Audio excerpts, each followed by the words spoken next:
that there is in our series of lessons. And we'll talk about divorce. We talk a lot about how to build Jewish family, and now we'll talk about how to destroy Jewish family.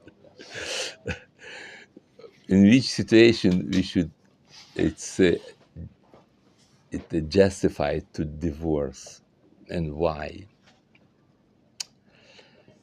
We'll start from very weird expression of our Talmidei Chachamim, of Hillel HaZaken and Beit Hillel, not Hillel HaZaken, Beit Hillel, and Rabbi Akiva. They talk about divorce, and they said, Hillel said, when you should send your wife out of your marriage, if she burn your food. הקדיחה לו את גדירה. You want scrambled eggs, and she burned it. It's already reason to send her out. And Rabbi Akiva says that no, she can be a perfect woman, wonderful. She never spoil your food. But you can send her out if you find woman nicer than her. That she's more beautiful than your wife. So divorce. Weird, right? Though I think that today in non-Jewish world it's happened sometimes, so it's not so weird. But for us, it's very strange expression, and we try to understand what Chazal meant when they said these kind of strange things. How we say to send her out, right? It's a right way expression. Yeah. So why they say that? I think they want to tell us something. They understand. We understand, and they understand. Everybody understands that it's exaggeration. Exaggeration. Why it's exaggeration? It's because no person understands. Nobody will divorce because of scrambled eggs. It's a joke. It's not really can be serious. It cannot relate to that it's serious expression. Why? Because you're not sure that your new wife will never has problems with food. So it's you understand that it's not really what they said. It's first. Second, for such a things, and you have a lot. You understand that it's not simple explanation. So, but what they really mean, why they say that? I think they want to teach us that we shouldn't relate to marriage as something that it's final, something that you will never can get rid of here, and you must to go with this until the end, and you have to suffer and all kind of things. No, we are not like Catholics that they cannot divorce. I think like it's part of the healthy family that both of them understand that they can divorce whenever they want. Nobody keep them by force. It's okay. If something not good, go away. What's the problem?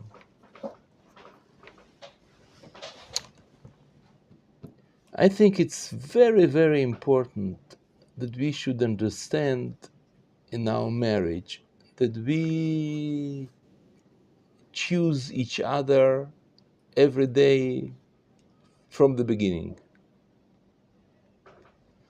It's not something that, oh, yeah, it happened 20 years ago. I did some mistake and now I have to suffer with my wife all my life. No, no, no, you not have to. And because both of them can divorce whenever they want, if they decide it, it gives them some form that they cannot let themselves to do all kinds of crazy things. But at the same time, I'm sure the Rabbi is going to get to this. There needs to be some like justification for getting divorced. You can't be like, oh, I saw somebody prettier, bye, and we'll go here. Like that doesn't seem like it doesn't make sense like that way. Yes, yes. Because then I don't know, like the divorce would be way more common than it already is. Yeah, really, you don't need any justification. But in the Jewish court, you have to explain why you want to divorce.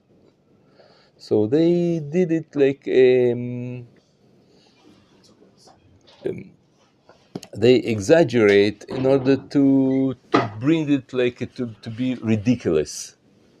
That oh, you saw someone prettier, so yeah, this is the explanation. This is your a justification, because they have to justify it.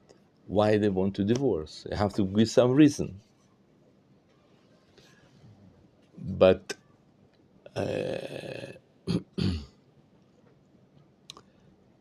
really, if we think, if it is it good that there is in Judaism such a thing like a divorce, the idea of divorce? Why we shouldn't do like Catholics, that they said no, you cannot divorce. Hashem decided, and that's it. Why we don't do that? I think Jewish family much stronger, much better in their relationship than what happened among Catholics, because we know percentage how people they cheat and they and they and they trade to each other and they all kind of. It's not like they have wonderful family life, wonderful marriage. It's not. So why we do these kind of things? Because, as I said before, in any normal situation, person not have to feel himself like in a prison, that he's slave, that he must to stay, and he hate her or she hate him. No, you don't like it. You have okay, go.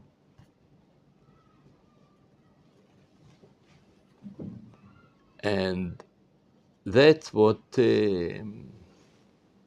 makes one of the component that makes family much stronger, much that you choose your marriage every day. And here, one of the reason of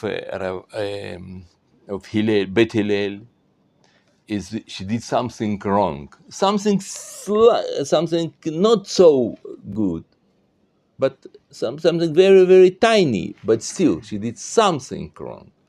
In Rabbi Akiva, she can be ideal woman by Rabbi Akiva reason that he finds someone nicer than her, prettier than her. She can be absolute woman, absolute ideal woman, and still you can divorce. Why? Because if you are this kind of guy that you compare between your wife and other women, so maybe you not deserve her. So go away, find another. She'll be better. She'll be more beautiful, and then you'll find someone more beautiful, and then even more beautiful, and then you'll go to Hollywood. Then you have a lot of beautiful, and you can divorce every 2 days to few weeks. That's what they do. Yes, that's what they do exactly. And then now you understand how it's stupid this reason. Find someone better, but you at least will release your poor wife that she's so good, and you are going and you look for someone better, some nicer, prettier. You not deserve her. You're not good enough for her. I think this is the idea. Love is not so simple since that I choose a human being like a horse. This beautiful. Oh, this. No, Mm-hmm. this has the Mm-hmm. color is not Mm-hmm. appreciate. Can't you see that those difference before you choose see Yeah, the horse? I agree with you. That's why I say that Rabbi Akiva brought this situation until that it's Yeah. ridiculous. It's that's what he mean. Mm. He brought us until that it's impossible to understand that it's impossible. Okay. Now, of course, Judaism generally against of divorce, but sometimes I think there are a few situations that it's justified to divorce. We'll start from a few statistics that we should know the situation. Statistics say that at least 70% of all divorce women, they are who started this process. They invented. You can say they Invent? no, don't invent. They Instigate. instigate. Instigate means it was their idea. They're the one. Is their idea? Yeah, it's their initiative. Initiative. Yeah, this is it because of their initiative. 30% of those they divorce and they get married again, they divorce again. 30%. It's twice than in general in Jewish among Jewish population that they divorce. Twice more.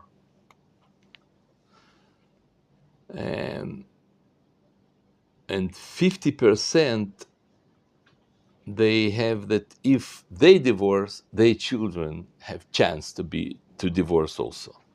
50%. To summarize that, I will say it like this: after death and illness, this is the worst thing that can happen in your life. Divorce. So why people divorce? There are two types of divorce. One is justified and one not justified. This justified, in my opinion, it's approximately at 10% of divorce they are justified. Why people divorce? Sometimes because of illness of one of them. I know if it's not good and do this and yeah, but still, yeah, I can understand the person that he can say I cannot live with this woman. She cannot function.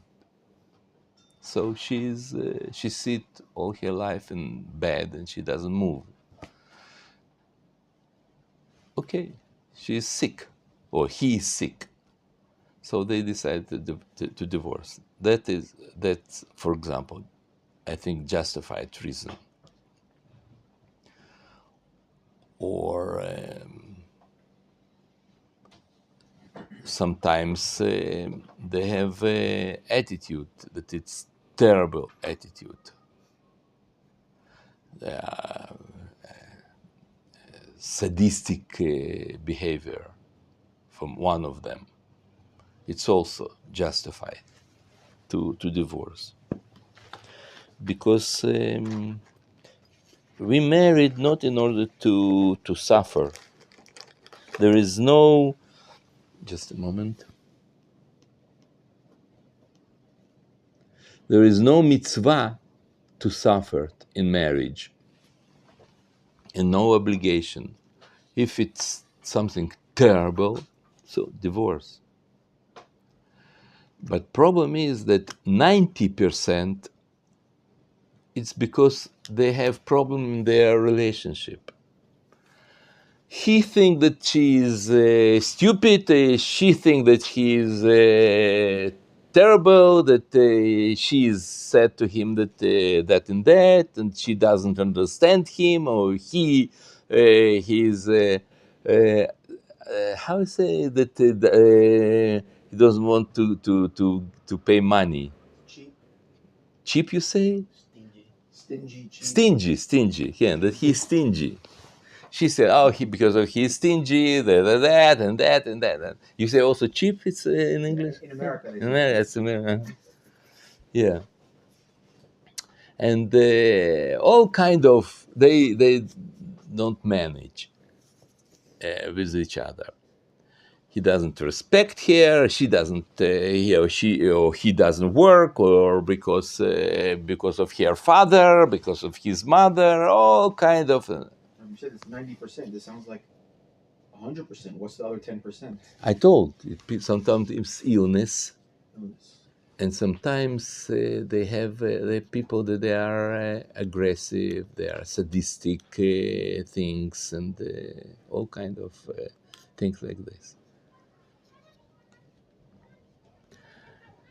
And there is another reason. Just a moment. Because of halacha. Halacha, it's also justified to divorce. For example, what does mean halacha? That he forced her to make all kind of averot, like a transgression or some thing that forbidden to do, and he forced her to do. For example, in Tarat HaMishpacha. You know Tarat HaMishpacha? It's how is it in English? Family purity. Yeah. That he doesn't, that he demand from her a sexual relationship when she has period. In this situation, we suggest to person if he doesn't want to change his attitude to divorce. Also, if he or her want their children won't be that they teach them not to be religious. They influence, not just like a bad influence. No, they are do it like active. It's also, or if woman, for example, she cheat her husband, infidelity.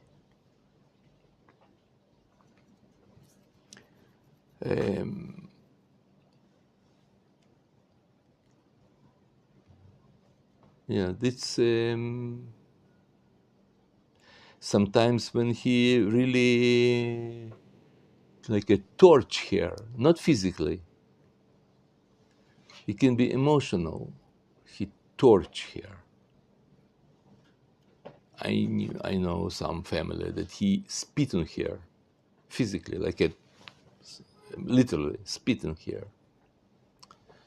and all kind of abuse.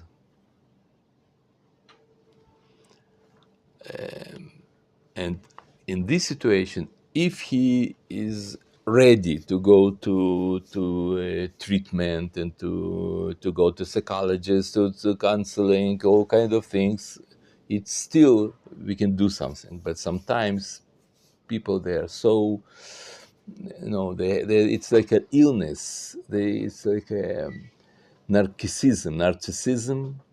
When person he is narcissist, it's almost impossible to cure. It's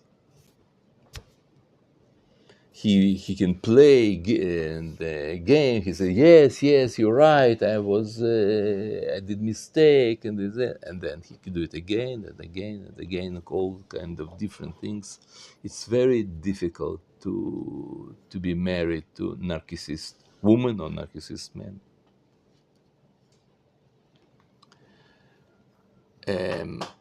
Then another problem in this field, that 75% of people that they divorce, they do it without going to counseling.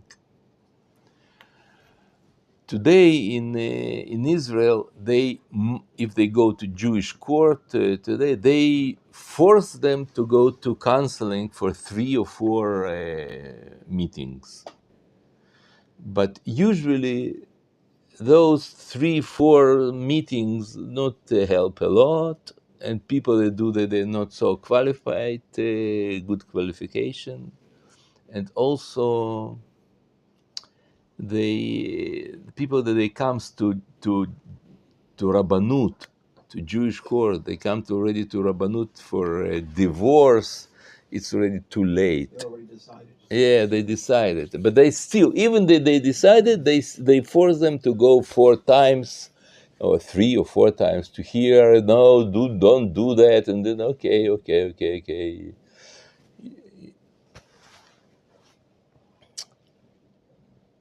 No, that is the problem.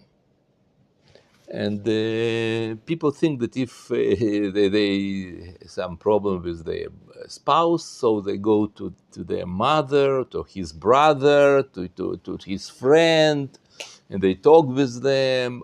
It's all joke. It's all not. It's not serious thing. Because if you have problem with your car, you won't go to your mother that she can help you, maybe to check, and you go to garage.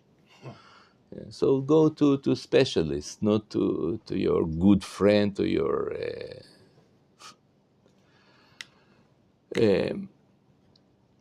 Also, I would suggest not to go to non-religious counseling. Why? Because they have some ideas, that those ideas come from goyim, and they put those ideas in counseling. For example, in America, about 60s, there were one of the greatest psychologists, that he was Rogers, Carl Rogers. He was very famous, and he had some principle. What his principle was, it called client-centered therapy. That is his idea. You, as a psychologist, shouldn't have your opinion about what is good to your client. You have to be client-centered therapist, not your opinion. So if you have to think what is good for him, and it's for him, it's good to find another woman. So suggest him, tell him, lead him that he'll divorce and he'll go to another woman. Why it's bad? Because he didn't think about their children. They didn't think about what with her. Why should I care what with her? He is my client, not she is my client. It inflates the ego more than it already is. Yeah. Like when you think like in the first time, yeah, he is right. It should be center client therapy. But it's lie. It's not true, because your view. It's only in some small part of all big picture. I don't think that person have to suffer because of his children, or he shouldn't suffer because of his wife. But still, there is something that you have to look on all picture, whole picture, not in part of the picture. And who is learning in a university or in some situation about this therapy, he doesn't think about those things. And in Jewish way of thinking, they will take in consideration children and wife, and if it will good to him, really. Maybe now it's good for him, but maybe in long term it's not good for him. That's why I think it's better to go to religious person. And the same thing, if you went to some counseling, it didn't help you. It didn't work. It didn't work. So go another one. Doesn't work. Go another one. Third, fourth, fifth. I don't know. Find the solution. Exactly like with the car. If you went to some garage, it doesn't work, so you'll go another one. No, another one. You won't throw away your car because they cannot find some how to solve this problem. You will continue 10 places, but you will find in the end you will find the problem. The same with that. And another thing I want to tell you about that. Once to me and to my wife, we talk. Sometimes we make this counseling together, both of us, because I'm not sitting with women in the same room. I try to never be with women alone in close place. Not because I not trust to myself or to her. It's a principle. It's not halacha. You can't see it with open. The door will be open. For example, it can be, but I think it's a principle. It should be situation that we never sit man and woman together in the same place. I mean, of course, with your wife, with your daughter, with your mother, yes, sister, but with strange woman, not. It's not good. So we sit together, I mean my wife, with if women come along. So she came along and she said to us that she has problem with her husband, and she want to divorce. So we asked her wife and this and that. She explained. He did that. He said to her, he just words, and he said to her this and that and that. And he has that, and she answered to him, all kind of like problems. And we talk more and more and more, and suddenly we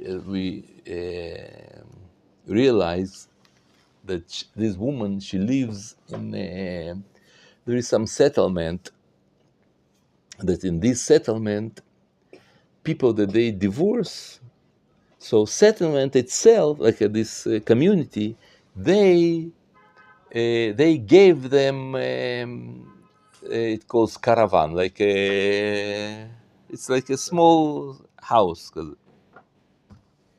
They can devoted. They devoted caravan. You say in English, devoted. No, not devoted. They how donated. Yeah, they donated them caravan because they have mercy for them. They have children, woman alone, what she can do, divorce. So they donated them caravan. another one, another one, another one. So in the same place, it happened that there is about 7 places that only divorced woman lives, and she is married, but she lives in this neighborhood. So she's come to play in some children, like a garden for children, for people. She came, and children play, and mothers sit and they talk. So this mother said, divorced woman, she said, "Oh, my husband was terrible. Oh, men, they are terrible. Oh, yes, and man, my husband was also terrible. And this one, they talk about men and marriage, and it's terrible, terrible, terrible." And she also started to think, yeah, my husband probably also terrible. So she started with him some problems, and she come to us in last moment. So I asked her, listen, what do you think? If your husband, if today you divorce, okay, and your husband comes to those 7 or 8 divorced women, and he will suggest them to marry them, would they agree? She says, not agree. They will stay in line in order to marry him. For what they met after they continue meet other guys, right? So those other guys, they're he's crazy, he's terrible, he's drunk, he's narcoman, he's for my husband, they will die to marry him. I say, okay, no, you already you already have it. So go away from this neighborhood. Don't sit with them.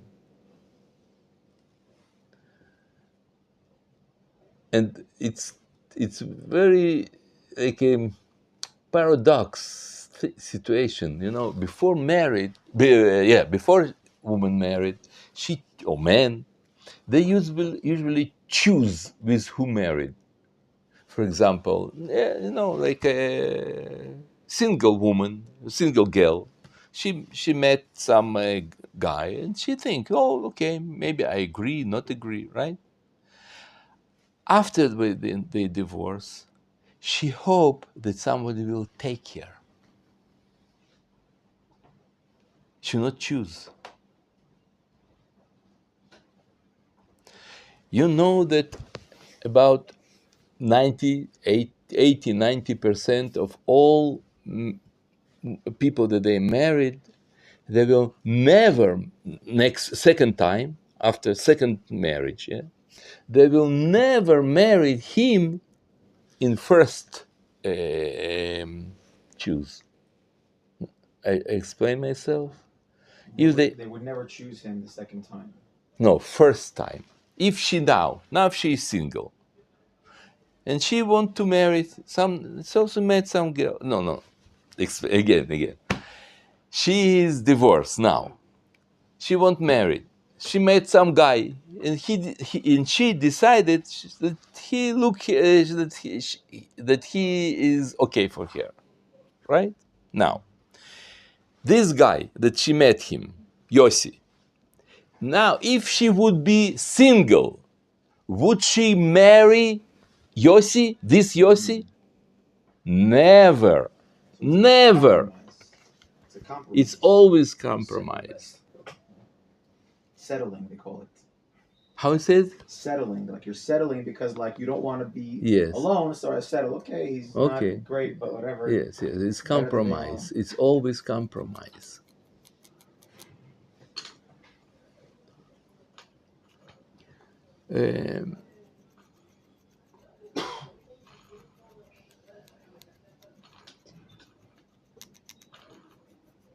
And And what's another problem? That you marry someone that somebody couldn't stand her or him. If she's divorced, she won't marry with single boy, right? She'll marry with someone that he also divorced. So it means that she will marry with someone that somebody else couldn't bear her.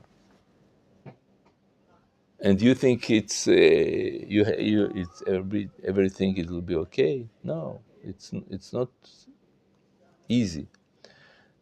And another problem is that sometimes, okay, everything is perfect, everything is a dream and wonderful, second married, it's wonderful, wonderful. But there is another problem. What's the problem? She has son, and this son hates you because he envy to his father.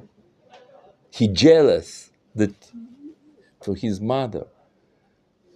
You know, it's such a terrible, such a difficult things. So what I suggest, to summarize, do everything that you want, that you can to build good, stable family. Don't divorce. Put all your what you can in order to improve your marriage, than to destroy and to think that it will be better. And we have this such a terrible and difficult um,